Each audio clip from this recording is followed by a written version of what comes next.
Take action. Not hasty if it isn't required, but don't lose much time. Here's the time to act. When the idea is hot and the emotion is strong. That's the time to act. You say, Mr. Rohn, I'd like to have a library like yours. See, if you feel strong about that, what you got to do is get the first book and then get the second book. Before the feeling passes and before the idea gets dim, action pronto, action immediate, action as soon as possible. Because if you don't, here's what happens. We call it the law of diminishing intent. We intend to when the idea strikes us. We intend to when the emotion is high. But now if you don't translate that into action fairly soon, now the intent starts to diminish, diminish, diminish. And a month from now it's cold. A year from now, can't be found. So act. Set up a discipline when the emotions are high and the idea is strong and clear and powerful. That's the time to set up the discipline. Somebody talks about good health and you're stirred. Say, right, I need to get a book on nutrition. Get the book before the idea passes and before the emotion gets cold. Go for the book. Start the library. Start the process. Fall on the floor. Do some push-ups. Action. Got to take action. Otherwise, the wisdom is wasted. Otherwise, the emotion soon passes. Unless you put it into a disciplined activity. Capture it. Disciplines is called how to capture the emotion and how to capture the wisdom and translate it into equity. Disciplines. Now here's what's important about disciplines. All disciplines affect each other. In fact, here's a good philosophical phrase. Everything affects everything else. Nothing stands alone. Don't be naive in saying, well, this doesn't matter. I'm telling you, everything matters. There are some things that matter more than others, but there isn't anything that doesn't matter.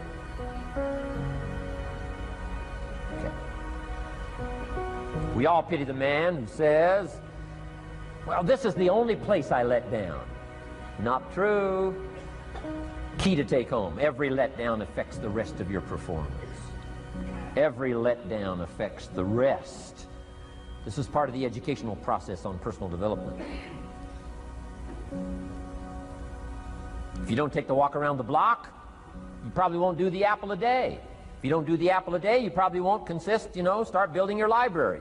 If you don't build your library, you probably won't keep a journal, and you won't take pictures, and then you won't do this, you won't do wise things with your money, won't do wise things with your time, won't do wise things with your possibilities and relationships, and the first thing you know, 6 years of that accumulated, and we say you have messed up.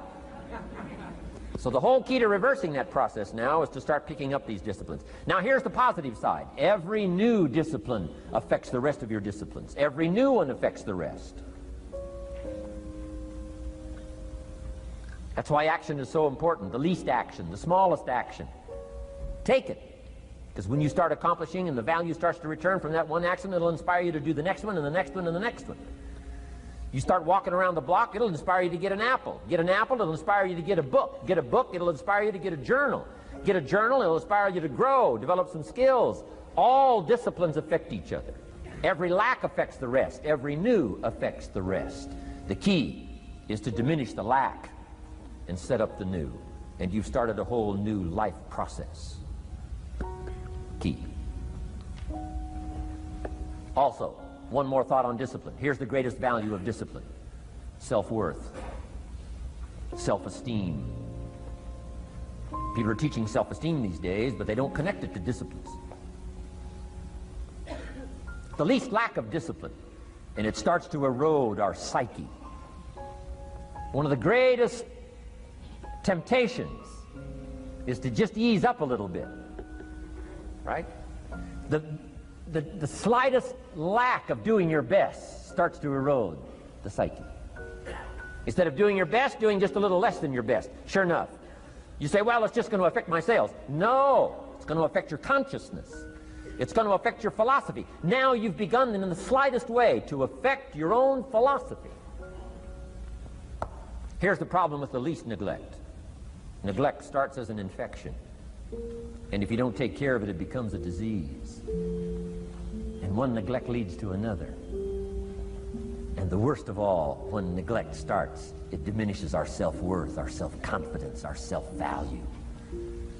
You say, well, how can I get back my self-respect? I'm telling you, you don't have to go to 29 classes. All you have to do is start the smallest discipline that now corresponds to your own philosophy, like I should, and I could, and I will. No longer will I let neglect stack up on me so that I will have the sorry scenario 6 years from now, giving some excuse instead of celebrating my progress. That's the key to discipline. Okay? Let's get kids involved in the least of disciplines. One more, and then one more, and then another one, and then another one, and then some more. And the first thing you know, you're starting to weave the tapestry of a disciplined life into which you can pour more wisdom and more attitude and more strong feeling, more faith and more courage. Now you've got something, a vessel in which to put it. And now the equities start to flow. And the early return, I'm telling you, if you'll start this process, the early return will have you so excited. You'll commit yourself to this strategy for the rest of your life. You'll never go back to the old ways. Join a new crowd. Join a new group. The disciplines to do it. Take action. I recommended the last time I was here the little book, Richest Man in Babylon, and I said I've lectured now to over 3 million people in the last 33 years, and I've recommended this little book to almost all of them, I think. Guess how many have actually gone and got this little book? Answer, very few. My best guess is 10%. Such an easy thing to do. In that last seminar, right, I suggested this little book, number one, is easy to find. Number two, it's easy to buy. The most you can pay for it, $6, $7, $8. You can borrow that from your kids. And number three, it's easy to read. It's in story form. That's why I use it for teenagers, teaching them how to be rich by 40, 35 if you're extra bright, much sooner if you find a unique opportunity. But if it's easy to find and easy to buy, and if it's easy to read, why wouldn't everybody go get it? We don't know. What do you know? You don't know. I don't know. Nobody knows.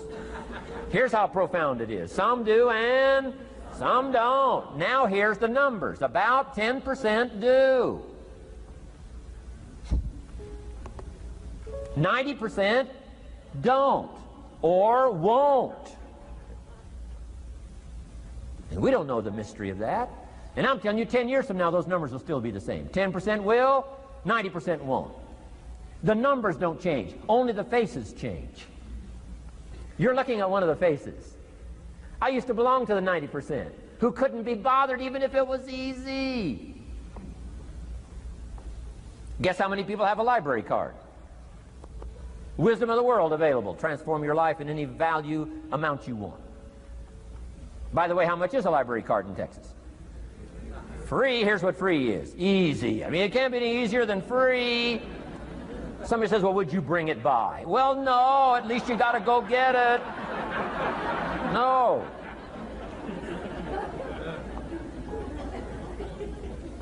Wisdom of the world available. Transform your life spiritually, socially, personally, economically, and every other way. Teach you how to be rich and powerful and sophisticated and healthy, influential. How many people have a library card? Answer, 3%. 95, 97% couldn't be bothered. Guy specializes in happy hour, but he doesn't have a card. And now readily and quickly blames the government and blames his company and blames policy and blames the pay scale. When if he only knew, if he joined the 3%, here's my advice to you today. Walk away from the 97%. Don't talk like they talk. Don't act like they act. Don't go where they go. Don't specialize in what they specialize in. Throw away the blame list they cling to. Start you a new life. You say, well, is it as simple as getting a library card and join the 3%? And the answer is, of course. Of course. That's how easy this stuff is. This is so easy. It's so simple. It's not complex. You don't need a 2,000-year-old guru. You don't need multi-track affirmations. I'm telling you, don't. Affirmation without discipline is the beginning of delusion. Key. Don't let somebody sweep you into some contrary way to nature itself says, unless you labor. The miracle of the seed and the soil and the seasons and God and all the other stuff that's available, sunshine and rain, that's not available to you by affirmation. It is only available to you by labor. So labor well. Okay. Learn well. Discipline yourself well. And you can have all the treasures you want. This stuff's easy and simple. It's not ocean waves and seagulls. You don't have to move to Sedona, where all the force fields come together in Arizona.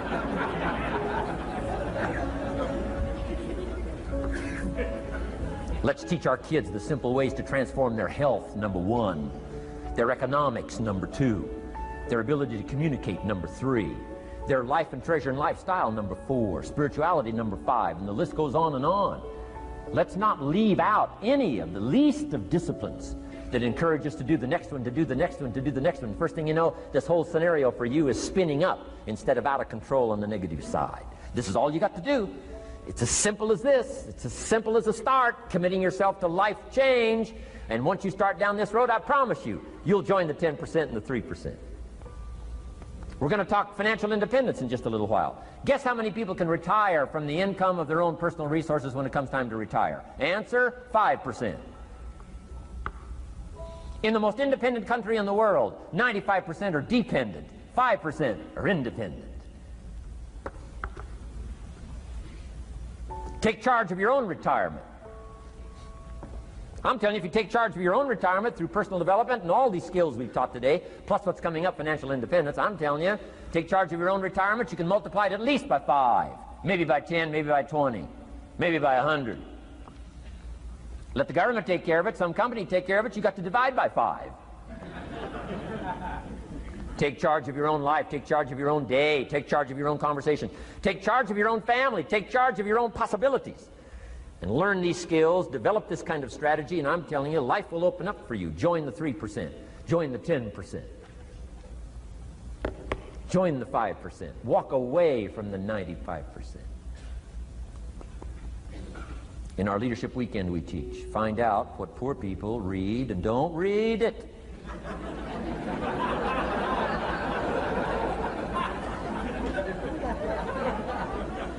I'm telling you, don't talk like they talk. Lend a helping hand, but don't fall into their poor philosophical scenario.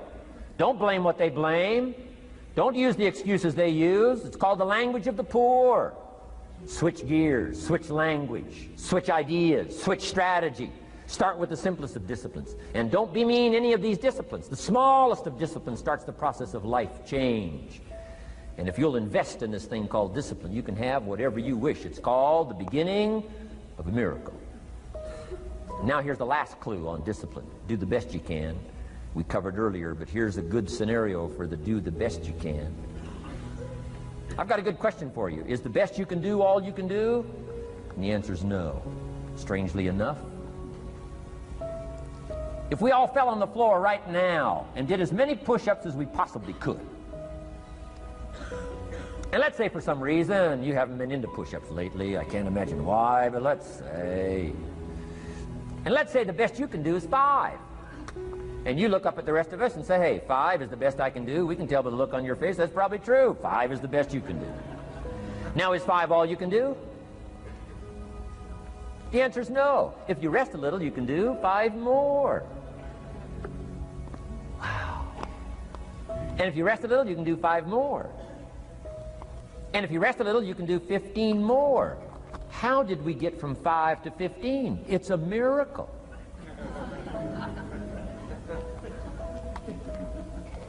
And if you rest a little, you can do 15, rest a little, you can do 15, rest a little, you can do 20. How did you get from 5 to 20? It's a miracle. Did you know you can keep doing that? Do a little more, rest a little, do a little more, rest a little, and finally get up to 50 push-ups? Is it possible to get up to 50 push-ups? Of course. How do you go from 5 to 50? It's a miracle. How do you get a miracle going? Number 1, do what you can. Don't leave out what you can, from writing a letter to your mother in Florida. Start cleaning it all up. 2, doing the push-ups. Go from 5 to 50. It's a miracle. Number 1, do what you can. Number 2, do the best you can. Here's number 3, rest very little.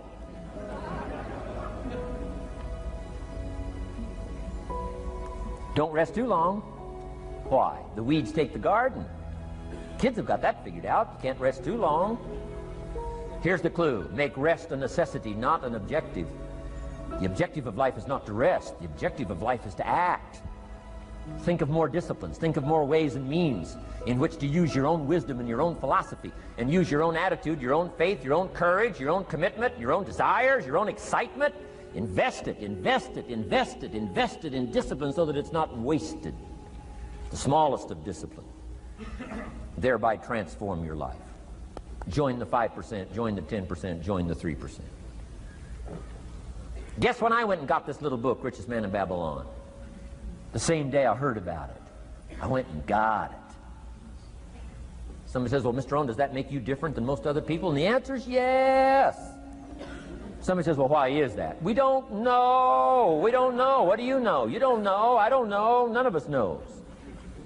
Some do and some don't. The numbers don't change. Only the faces change. From those who get in on a seminar like this, listen to a dynamic sermon, read a book, listen to some cassettes, take seriously the next conversation of a friend who wants to level with you, and do something about it. And you can walk away from the 97% and not live there anymore. Because if you don't, the next 6 years of your life will be like the last 6. Mr. Shove said to me, Mr. Rohn, 6 years now you've been working. I'm telling you, the next 6 years of your life is going to be like the last 6, unless you take advantage and start making these personal changes. I made the changes, totally revolutionized my life. So take a look at the next 5 years of your life. It's going to be like the last 5, unless you change. And if you will change, everything will change. Join the 5%. 10 years from now, the numbers are going to be the same. But I'm telling you, some faces in this audience can change and start showing up in the 3% crowd, and the 5% crowd, and the 10% crowd, and thereby dynamically affect your life and your future. Develop these strengths.